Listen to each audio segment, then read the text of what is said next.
Seriously, though, we've heard a lot about extremism recently, a nastier, harsher atmosphere everywhere, more abuse and bother boy behavior, less friendliness and tolerance and respect for opponents. All right, but what we never hear about extremism is its advantages. Well, the biggest advantage of extremism is that it makes you feel good, because it provides you with enemies. Let me explain. The great thing about having enemies is that you can pretend that all the badness in the whole world is in your enemies and all the goodness in the whole world is in you. Attractive, isn't it? So, if you have a lot of anger and resentment in you anyway, and you therefore enjoy abusing people, then you can pretend that you're only doing it because these enemies of yours are such very bad persons. And that if it wasn't for them, you'd actually be good-natured and courteous and rational all the time. So, if you want to feel good, become an extremist. Okay, now you have a choice. If you join the hard left, they'll give you their list of authorized enemies.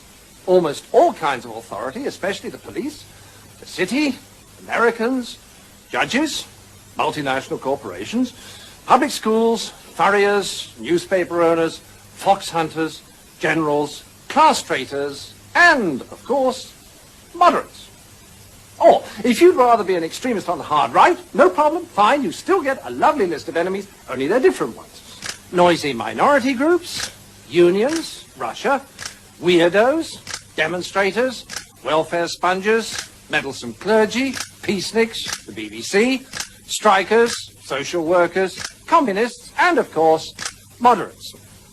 And upstart actors. Now, once you're armed with one of these super lists of enemies, you can be as nasty as you like and yet feel your behaviors morally justified. So you can strut around abusing people and telling them you could eat them for breakfast and still think of yourself as a champion of the truth, a fighter for the greater good, and not the rather sad paranoid schizoid that you really are.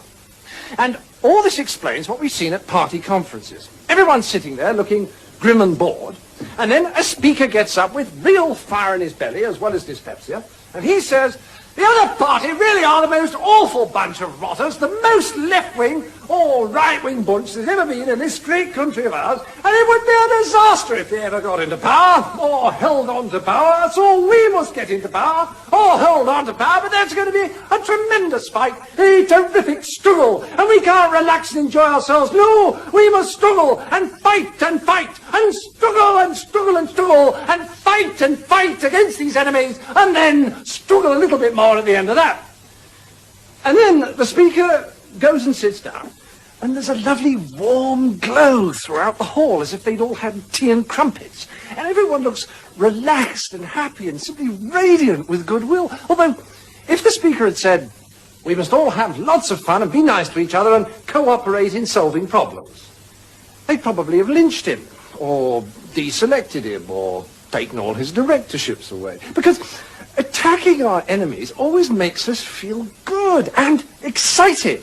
In fact, just about the only disadvantage to extremism is that it can never solve problems. But then solving problems is a real bore compared with hailing victory and swearing to smash capitalism and crush socialism and generally feeling good. I mean, solving problems involves frustrating things like listening to people with different views and learning from them.